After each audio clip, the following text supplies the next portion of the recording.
제가 3장 21절부터 마지막 31절까지 읽었는데요. 오늘 분위기가 좀 달라지는 것을 볼 수 있죠. 그동안 우리는 무엇에 관한 이야기를 계속 해왔죠? 죄에 관한 이야기를 계속 해왔죠. 이 죄에 관한 이야기를 할 땐 참 무겁습니다. 근데 그 결론이 무엇죠?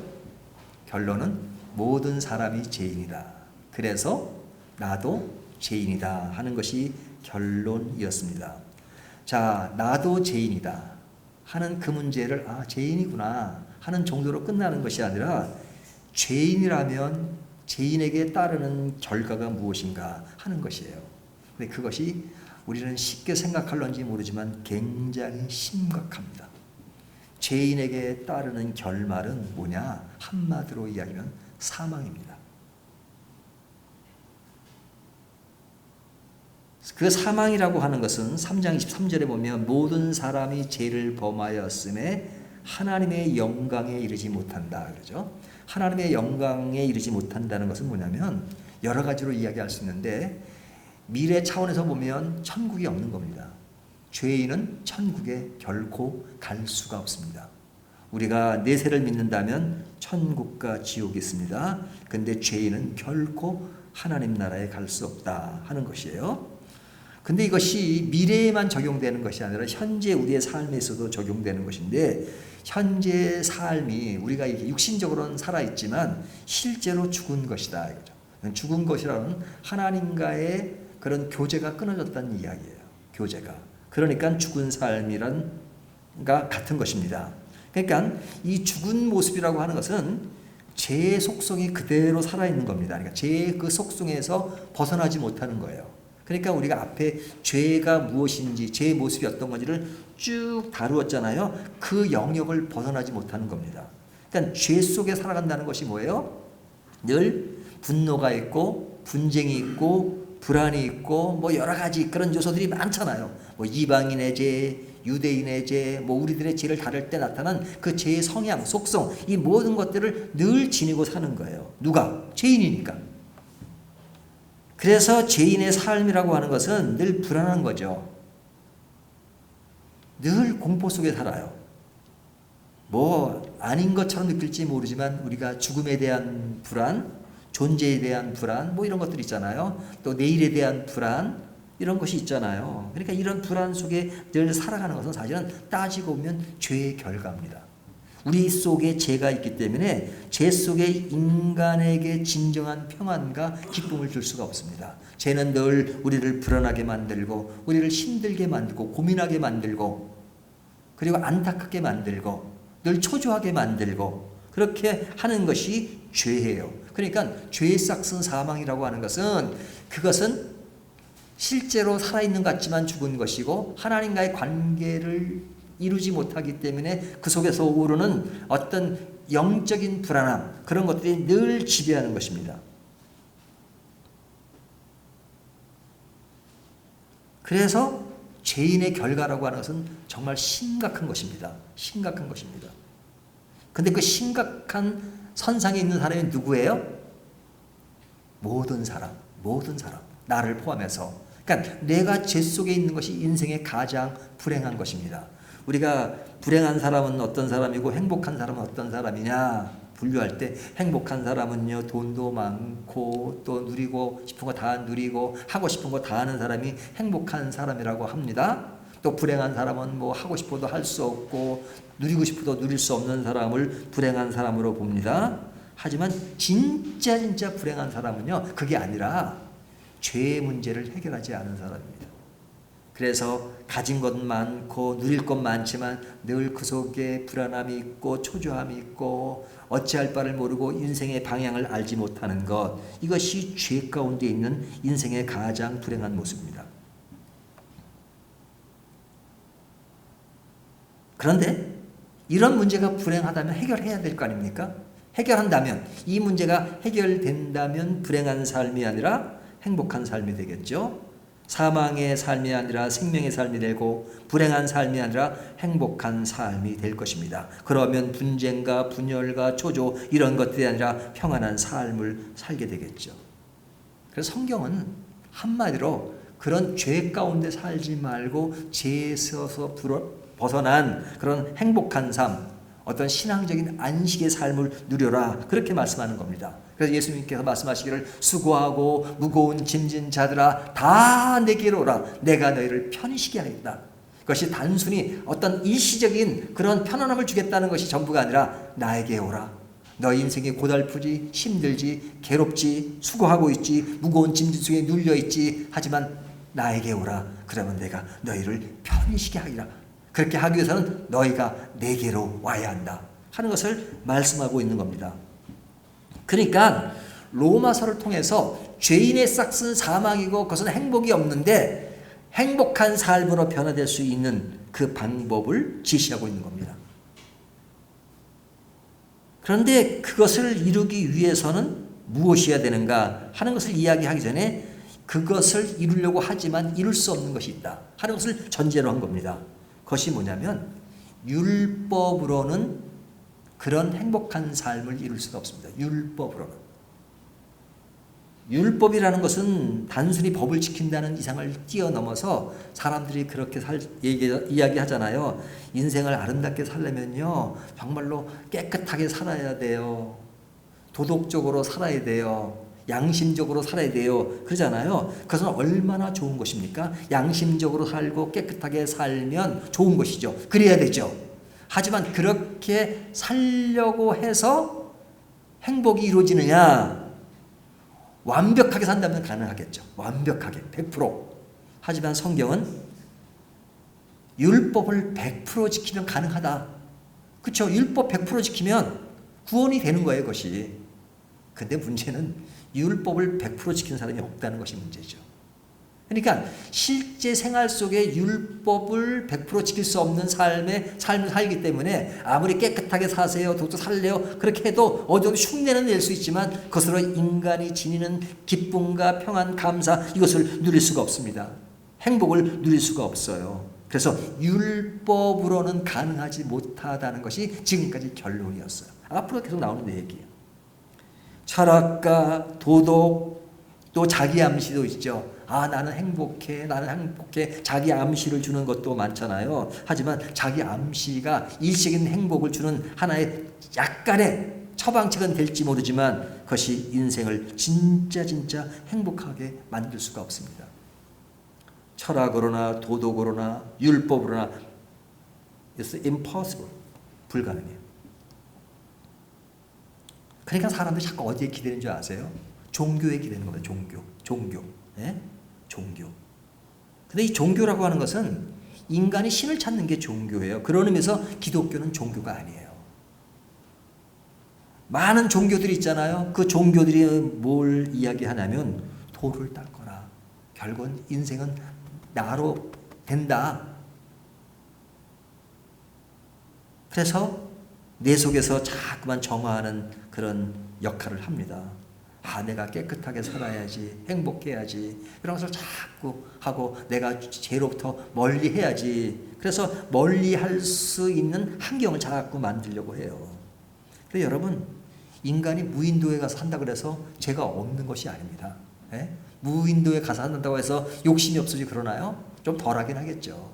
하지만 인간 본성이 죄 속에 갇혀 있기 때문에 그것으로 해결되지 않아요. 인간의 노력으로 결코 해결할 수 없는 것이 죄 문제예요.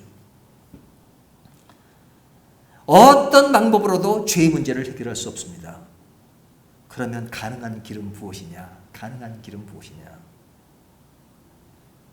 이제 오늘 본문이 그것을 이야기하는 거예요. 가능한 것이 뭐냐? 그것은 다른 것이 없어요. 하나님이 해주시는 일밖에 없습니다. 하나님이 해주시는 것. 근데 하나님이 해주신다는 게 너무 신기하잖아요. 왜냐하면 앞에까지 이야기를 통해서 뭘 얘기했죠? 이방인의 결과, 이방인이 짓는 죄의 결과는 뭡니까? 사형이라 그랬죠. 사형. 예?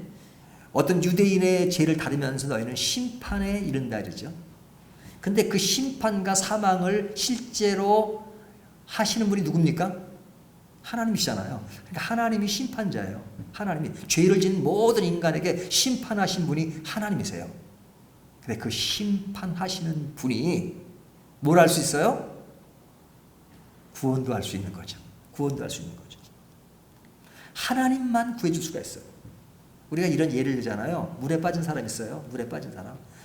물에 빠져서 막 헉석거리니까 왜 물에 들어가기 전에 준비 운동을 하라고 했는데 수영을 충분히 배우고 들어갔어야지. 그러니까 빠지잖아. 그런다고 그 사람이 살아나나요? 그 사람은 지금 죽겠는데 초보 운전에 써 있는 것보다 더 죽은 상이죠. 답답하시죠? 나는 죽겠으라고 이렇게 써놓은 것보다 그 사람은 지금 아주 생명의 위기에 있는 겁니다. 어떤 사람은 이렇게 말합니다. 그러니까 나와 수영을 해. 호흡을 멈춰. 그래 몸이 떠. 그리고 손을 움직여. 그럼 나올 수 있어. 근데 지금 수영도 못하고 빠져 죽어가는 사람이 그런 말이 들립니까? 그것이 됩니까? 안 되잖아요. 구해주는 것은 누가 들어가서 구해주는 수밖에 없어요. 탁 건져내야 돼. 그거밖에 없어요. 근데 하나님이 심판주 하나님이 이제 심판주가 아니라 그 심판의 대상인 우리들을 구해주신다고 말씀하세요. 구해주신다. 21절을 보세요. 21절을 보면 이제는 율법 외에 하나님의 한 의가 나타났으니 율법과 선지자들에게 증거를 받은 것이라. 여기 하나님의 한 의가 나타났다. 하나님의 의가 나타났다는 게 뭐예요? 하나님의 의. 하나님이 우리를 살리신다는 거예요. 하나님이 우리를 살린다는 거예요. 하나님이 우리를 살릴 필요가 없어요. 그렇죠? 심판자니까 죄인이에요. 끝났어. 죄인으로. 근데 그 하나님이 죄로서 너희를 벌하고 끝내지를 않고 하나님의 한 의가 나타났으니 그 의가 뭐냐? 하나님이 우리를 사랑하시고 우리를 구해 주신다는 거예요. 하나님은 심판자신데 우리는 죄인으로 심판을 받아야 하는데 하나님이 우리를 구해 주시는 겁니다. 구해 주시는 거예요. 근데 우리가 구해 준다는 말을 쉽게 할 수 있지만 우리 한번 인간적인 예를 한번 들어보자고요.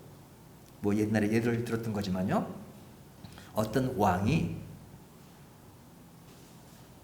하도 사람들이 도둑질도 많이 하고 또 나쁜 짓을 많이 하니까 아주 엄벌을 처하기 위해서 앞으로 이런 죄를 지면 너희의 양눈을 뽑아버리겠다 이렇게 탁 했습니다.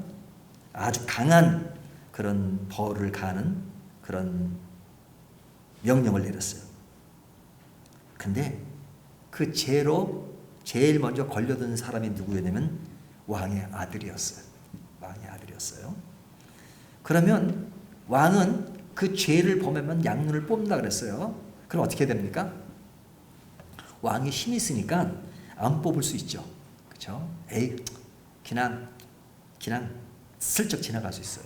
그래도 뭐 누가 뭐라 그래도 그냥 왕은 힘이 있으니까 지나갈 수 있어요. 그러면 다른 사람들도 왕도 자기 아들 그랬는데 뭐 우리도 뭐 괜찮냐고 그런 어떤 그 정의와 공의를 지킬 수가 없죠. 그렇죠? 나라가 엉망이 되겠죠. 마음대로 그 나쁜 말 할 거 아닙니까? 그래 왕은 그 죄로 대가를 지불해야지만 그것이 나라를 잘 통치할 수 있는 기반이 돼요. 근데 안 하면 안 돼요. 근데 또 아들이에요. 사랑하는 아들이에요. 그 아들의 눈을 뽑는다는 것은 너무너무 이건 아빠로서 너무 슬픈 일이죠. 그럼 어떻게 되겠습니까? 그러니까 이 왕은 그 두 가지를 만족시키기 위해서 어떻게 했느냐? 아들을 불렀습니다. 신하들 앞에. 그리고 그의 눈을 뽑아라. 그래서 한 눈을 뽑았어요. 그리고 다른 한 눈을 뽑으려고 하니까 잠깐 이제 한 눈은 뽑지 마라. 그리고 왕이 다 밑으로 내려서 내 눈 하나를 뽑아라. 왕 눈을 하나 뽑고 아들의 눈을 하나 뽑아서 공의를 지키고 법을 지키고 그러면서 아들에 대한 사랑을 표시한 겁니다. 뭐 한 예입니다. 뭐 실제 그런 일이 있었는지는 모르겠지만 한 예지만 하나님이 우리에게 하시는 그 일을 이 정도 예로 설명할 수는 없어요. 하지만 그냥 근사치로 설명하려고 하는 겁니다. 자, 하나님이 우리들에게 분명히 말씀하시기를 죄의 싹은 사망이라고 하셨어요. 벌을 내리셔요. 하나님은 벌이 없다 이렇게 지나가는 게 아닙니다. 죄의 싹은 분명히 사망이니까 그 심판을 내리셔야 합니다. 근데 그 심판을 내리면 우리는 다 죽어야 되잖아요. 다 죽어야 되잖아요. 하지만 하나님은 우리를 살리시고 싶은 거예요. 이것이 하나님의 의예요. 하나님의 의는 우리를 살리고 싶은 거예요. 너희는 한 행동, 모든 것을 보면 너희는 죽어야 돼. 하지만 나는 너희를 사랑해. 근데 죽일 수는 없잖아. 그렇다고 심판이 없을 수는 없어. 그러니까 하나님이 하신 방법이 뭐냐면 그의 아들 예수 그리스도를 우리가 죽어야 되는 것을 대신 죽게 하신 겁니다. 심판은 분명히 하신 겁니다. 24절을 보세요. 그러므로 예수 안에 있는 속량으로 말미암아 하나님의 은혜를 값없이 의롭다 하심을 얻은 자 되었느니라. 예수 안에 있는 속량으로 대가를 지불했단 말이에요. 대가를. 어떻게 대가를 지불했죠? 피로써. 예수 그리스도의 피로써. 십자가. 여러분, 십자가는 낭만이 아닙니다. 십자가는 사형틀입니다. 그것은 사람을 죽이는 거예요. 우리가 죽어야 되는 것이에요. 왜? 죄인이니까. 하지만 우리를 대표해서 누가 심판을 받으신 거죠? 삼위일체 하나님 예수 그리스도를 이 땅에 보내셔서 우리의 모든 죄에 대한 대가를 받으신 겁니다. 그렇다면 하나님이 이 대가를 지불하기 위해서 얼마나 많은, 얼마나 힘든 그런 대가를 지불하셨는가. 우리는 은혜로 구원함을 얻었다는 것을 너무 간단하게 생각할 수 있지만 하나님은 이런 일을 하시기 위해서 엄청나게 많이 일을 하신 겁니다. 어떤 일을 하셨어요? 20절을 보면요. 그러므로 율법의 행위로 그의 앞에 의롭다 하심을 얻을 육체가 없나니. 하나님의 구약을 통해서 율법을 주신 이유는 뭐냐면 사람들에게 죄를 깨닫게 하기 위함입니다. 그러니까 죄를 깨닫는 것은 죄를 알게 하는 거예요. 그러니까 죄를 알게 하기 위해서, 구원을 하려면 죄인인 것을 알게 하기 위해서 율법을 통해 죄를 깨닫게 하셨습니다. 그뿐만 아니라 21절 보면 율법과 선지자들에게 증거를 받은 것이라. 선지자를 보냈어요. 선지자들이 한결같이 외친 메시지가 뭐예요? 회개하라, 천국이 가까웠느라. 세례 요한은 그런 메시지를 보냈고, 또 구약의 선지자들도 끊임없이 그 메시지의 핵심 포인트는 메시아가 오실 것이다. 메시아가 오실 것이다. 너희는 죽음 아래 놓여 있다. 너에겐 희망이 없다. 메시아가 온다. 그 메시아가 누구를 이야기하는 겁니까? 결국은 예수 그리스도, 우리를 구원할 예수 그리스도를 예언하고 있는 겁니다. 그러니까 하나님은 예수 그리스도를 통해서 이 죄의 문제를 해결하기 위해서 율법과 선지자를 통해서 계속해서, 구약 전체를 통해서 계속해서 일을 하고 계신 겁니다. 하나님의 열심이라는 책도 있잖아요. 하나님의 열심. 그렇게 오랜 시간 동안 율법과 선지자를 통해서 그 예수 그리스도를 예언하시고 이야기하시고 준비하시고, 그리고 25절 보면 이 예수를 하나님이 그의 피로써 믿음으로 말미암는 화목제물로 세우셨으니 이는 하나님께서 길이 참으시는 중에 전에 지은 죄를 간과하심으로 자기의 의로우심을 나타내려 하심이니. 하나님의 의를 드러내기 위해서 하나님은 오랫동안 참으시고 오랫동안, 그리고 준비하신 거예요. 준비하신 거예요. 율법과 선지자를 통해서, 그리고 결국은 예수 그리스도를 통해서 보내셔서 그를 화목제물로 삼으셨다 그래요. 화목제물로. 제물이라고 하는 것은 동물을 죽이는 거잖아요. 우리가 유대인들의 제사 제도를 보면 동물을 잡아다 죽이잖아요. 근데 그 동물의 역할을 누가 하신 거예요? 예수님이 하신 겁니다. 우리 죄를 위해서 제물로 드려지는 것. 이것이 뭐예요? 하나님의 의라고. 하나님의 의. 하나님의 의. 그 의를 인간이 누리고, 그리고 하나님은 우리 인간도 의롭게 하셨습니다. 26절 보세요. 곧 이때 자기의 의로우심을 나타내사 자기도 의로우시며 또한 예수 믿는 자를 의롭다 하려 하심이라. 의로우신 하나님이 우리를 의롭게 하기 위해서 너무도 오랜 시간 동안 많은 대가를 지불하고 우리를 의롭게 하셨다 하는 말씀을 하고 있는 겁니다.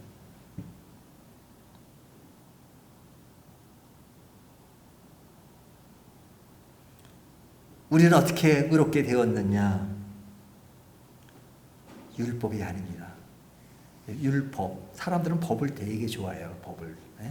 율법 가지고 많은 사람들이 구원의 문제를 논한 경우가 많았습니다. 그래서 사도 바울은 그 율법이라고 하는 그 법에 대한 사람들의 그 집중, 그것을 이야기하기 위해서 또 다른 말로 법이란 말을 쓰는 거예요. 27절 보세요. 그런즉 자랑할 때가 어디냐? 있을 수 없느라. 무슨 법으로냐? 행위로냐? 아니라 오직 믿음의 법으로니라. 믿음의 법. 율법이 아니라 믿음의 법이다. 믿음의 법. 우리가 사는 길은 율법이 아니에요. 믿음의 법이에요. 이것이 우리 삶을 지배하는 것이고 우리의 신앙을 지배하는 겁니다. 예전이나 지금이나 우리는 믿음의 법 안에서 하는 겁니다. 하지만 우리가 종교라는 틀 안에서 얼마나 많은 율법 같은 것에 목숨을 걸고 그것에 정말로 자기 공로를 드러내면서 깨끗하게 사는 정도로 신앙을 생각할 때가 얼마나 많습니까? 바른 생활은 필요해요.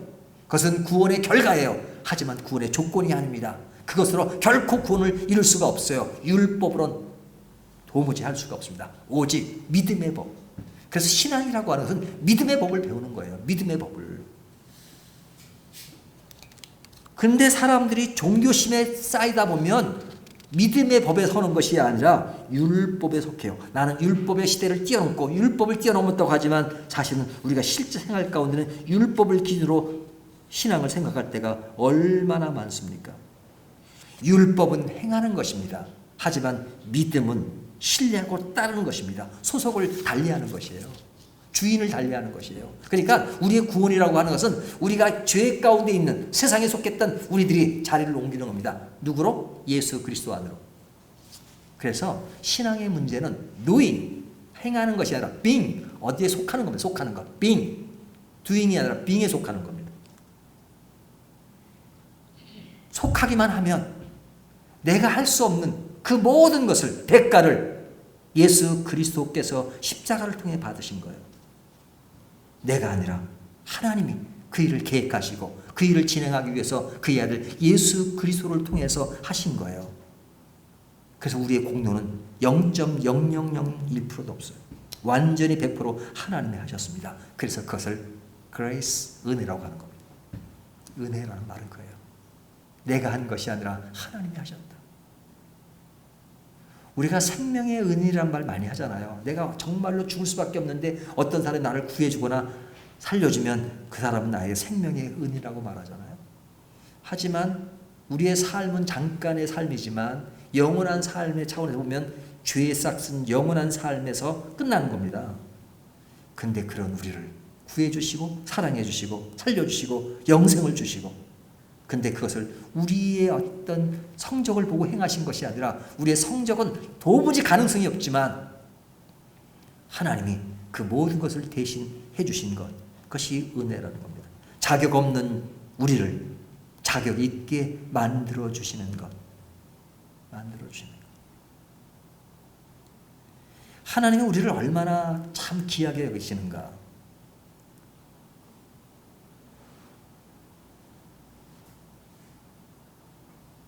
제가 사는 곳에는 목요일이 재활용을 버린 날인데 참 우리나라가 많이 잘 살아졌어요. 재활용 버리는 거 보면은 그냥 그 한 동네 두 동 단위로 이렇게 재활용을 쌓아놓잖아요. 그러면 그 쌓아놓은 그 재활용품이 플라스틱, 비닐 뭐 이런 거 엄청 많잖아요. 그냥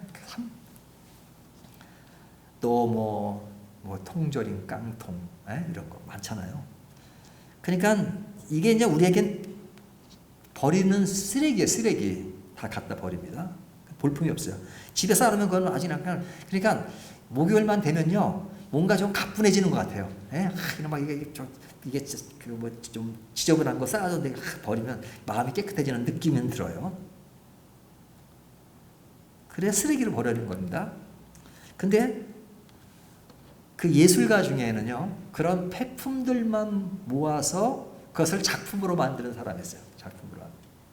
그 사람은 폐품만 가지고 작품을 만들어요. 다 버려진 것을 모아가지고 딱 작품으로 만들어요. 근데 그 작품이 아주 비싼 가격으로 팔린대요. 그것이 쓰레기로 남았을 때는 버려지는 것이지만 그것이 예술가의 손에 들어가서 예술품이 되었을 때는 그것이 귀한 상품이 되듯이, 귀한 작품이 되듯이 우리의 모습은 버려진 우리들이었고 죄의 싹으로 사망에 이른 우리들이었지만 하나님의 은혜로 우리가 작품이 되었어요. 그러니까 저는 이 작품이란 말이 굉장히 좋아요. 그렇죠? 우리는 누구나 하나님의 작품입니다. 하나님의 은혜에 의해서. 그래서 작품은 돈으로 환산할 수 없는 거죠. 당신은 그렇게 못생겼어. 그럼 말하세요. 야, 나를 못생겼다 그러면 하나님한테 뭐라 그러는 거지. 하나님은 나를 만드신 분이야. 작품이야. 하나님의 작품을 함부로 평가하지 마. 그리고 자부심을 가지십시오.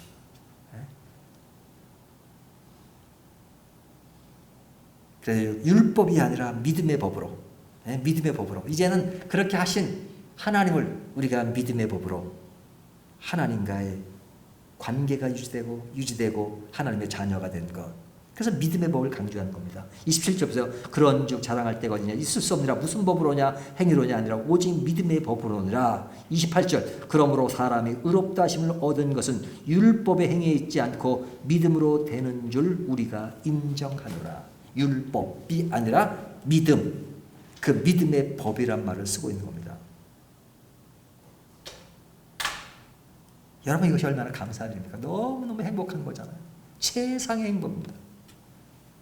그런데 이렇게 될 수 있는 대상이 누구냐? 우리가 죄의 문제를 다룰 때 유대인의 죄와 이방인의 죄를 다뤘잖아요. 근데 오늘 본문은 여기에 대상은 유대인과 이방으로 구분하지 않는다. 29절을 보세요. 하나님은 다만 유대인의 하나님이시냐 또한 이방인의 하나님은 아니시냐 진실로 이방인의 하나님도 되시느니라.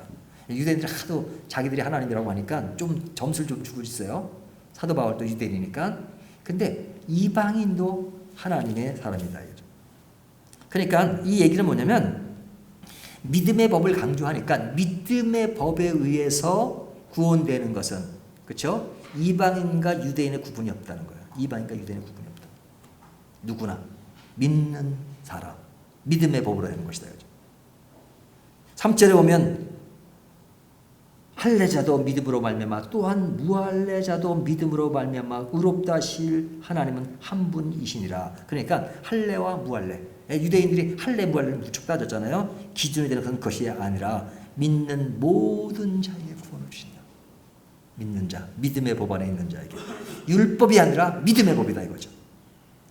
여러분 오늘 본문이 아주 우리 구원의 총체적인 이야기입니다. 이제 이 총체적인 이야기를 아주 디테일하게 이제 아주 이제 세부 분석을 해 나가는 것이 이제 다음 주부터 나오는 이야기인데요. 자, 죄 아래 있던 우리들이 믿음으로 구원 얻었고 하나님의 은혜로 구원 얻고 하나님의 그 작품으로 되었다는 것, 이것이 우리에게 너무너무 행복한 것이다. 이것이 죄의 문제를 해결하는 것이기 때문에 그 믿음 안에 속하면 우리가 가졌던 죄의 속성 가운데 벌어지는 그런 것들이 해결될 수 있을 것이다 하는 겁니다. 자, 그렇다면 이렇게 구원함을 얻은 우리들은 어떻게 살아야 되겠습니까? 어떤 자세를 가져야 되겠습니까? 몇 가지만 얘기하겠습니다. 첫째는요, 27절 보세요. 그런즉 자랑할 때가 어디냐? 있을 수 없느니라. 그렇죠? 자랑할 데가 없다. 우리가 구원받은 것은 기뻐하고 감사하고 간증할 필요가 있어요. 하지만 자랑할 것이 아니다. 왜? 내 힘으로 된 것이 아니기 때문에. 그 자랑할 것이 없다는 것은 실제로 구원받은 걸 자랑하지 말라는 것이 아니라 이것이 내 힘으로, 내 공로로 된 것이라고 생각하지 말라. 하나님의 은혜를 직시하라는 겁니다. 하나님의 은혜. 하나님의 은혜. 완전히 하나님이 나를 이렇게 만들어준 것을 보고 늘 겸손하게 하나님 늘 감사해요. 늘 감사해요. 내가 인생을 이렇게 사는 것이 얼마나 감사합니까? 하나님께 늘 감사하는 것, 은혜의 가치를 아는 것. 이것이 신앙입니다. 우리가 신앙이라는 것을 너무너무 잘못 배운 게 뭔지 아세요? 교회 열심히 나가고 그 다음에 교회 가서 봉사 많이 하고 또 뭐 열심히 하고 요 교회 행사에 하고 그것은 당연히 해야 되는 거죠. 당연히. 근데 당연히 하는 게 아니니까 이제 그거 하면 신앙이 좋은 것으로 막 맞춰요. 그거 못하면 신앙이 없는 걸로. 근데 그것을 부정하는 것이 아니다. 그렇게 해야 돼요, 당연히. 그리고 그것은 또 믿음 있는 사람의 결과긴 해요. 하지만 중요한 핵심, 원론적인 아주 절대적 가치의 이야기로 한다면 신앙이라는 것은 그런 어떤 그 행위로서 신앙이 평가되는 게 아니라 진짜 하나님이 나를 이렇게 구원하신 것을 알고 믿음의 법 안에서 기뻐하고 감사하고 즐거워하고 내 인생이 새로워진 것을 느끼는 것, 이것이 신앙입니다. 그래서 믿음의 법이에요. 사람들은 율법으로 자꾸만 신앙을 측정한다는 얘기는 뭐냐면 교회에 열심히 있는 그런 행위를 보고 믿음이 좋다고 보통 사람들은 그렇게 평가하잖아요. 하지만 그렇게 열심히 하지만 내 마음속에 믿음의 감격, 구원의 감격, 죄사함의 감격, 이것이 없으면, 그리고 종교적인 열심만 있으면 그것은 율법을 행하는 수준에 불과한 겁니다. 구원과는 상관이 없는 거예요. 믿음의 법 안에서 나타난 그런 삶의 열매, 이것이 아름다운 거죠. 죄의 문제가 해결됐다는 것, 이것이 내 인생의 최대 행복인 것입니다. 그래서 진짜 믿음, 신앙인은 구원의 확신과 감격 속에서 살아가고 그것에 누리는 행복이 있어요. 우리가 구원받은 사람이라고 해서 세상에 고통과 괴로움이 없는 거 아니잖아요. 하지만 그런 괴로움과 고통의 그것이 절정에 가서 결국 마지막에 가서 그것이 다 해소될 날이 있을 것입니다. 하지만 그 순간까지 우리는 세상에 겪는 여러 가지 어려움이 있어요. 하지만 믿음의 사람들은 그 믿음 안에서 그런 것들을 해소할 수 있는 것을 알아요. 왜? 죄의 문제를 해결했기 때문에. 모든 것을 십자가 안에서 생각할 수 있는 능력이 있는 것이죠. 그래서 우리는 이렇게 믿음의 법 안에서 이제 신앙이 자라가는 것입니다. 그래서 우리가 계속 얘기했지만 이제 나오는 얘기가 신학적인 용어 제가 몇 가지는 늘 말씀드리죠. 칭의, 성화, 영화란 말이 있습니다. 근데 의롭게 된 것, 그리고 역시 거룩하게 자라나는 것, 그리고 완전하게 되는 영화, 이 과정까지 다 되어지는 과정을 이제 내일부터 쭉 나오기 시작해요. 근데 우리가 구원받은 것이 얼마나 행복한 것인가, 인생의 가장 귀한 것이 무엇인가 하는 것은 죄의 문제를 해결한 것이다 하는 것이 오늘 본문이 주는 아주 확고한 딱 그냥 도장을 팍 찍어서 율법으로는 아니지만 믿음의 법으로 우리는 구원 안에 들어갔다 하는 것을 보여준 것이다. 이 구원으로서 여러분의 삶이 더욱더 행복해지고 기뻐지고 감사하는 저와 여러분이 되시기를 주님의 이름으로 축원합니다.